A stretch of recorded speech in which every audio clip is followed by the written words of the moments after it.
Kita balik ke informasi lainnya pemirsa, warga suku Hokkien di Medan melaksanakan tradisi tikong atau sembahyang tebu.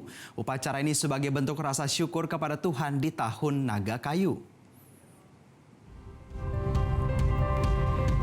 Puluhan warga Tionghoa suku Hokkien melangsungkan sembahyang tikong atau sembahyang tebu di halaman rumah di kawasan Jalan Titi Papan, Kecamatan Medan Marlan.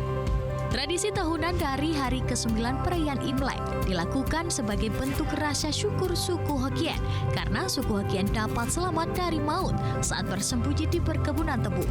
Dalam ritual ini berbagai makanan seperti kue, buah-buahan, dan 1 ekor babi panggang dipersiapkan dan dibagikan kepada keluarga serta kerabat dekat.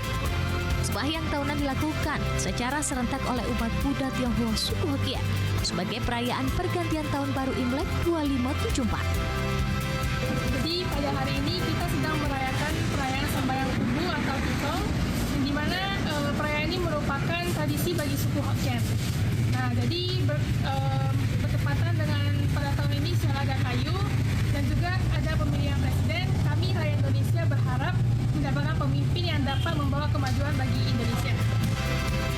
Sementara puncak acara dilangsungkan saat pergantian hari dengan ditandai pembakaran kertas sembahyang sebagai persembahan kepada Tuhan dengan harapan rezeki yang semakin luas dan usaha semakin maju.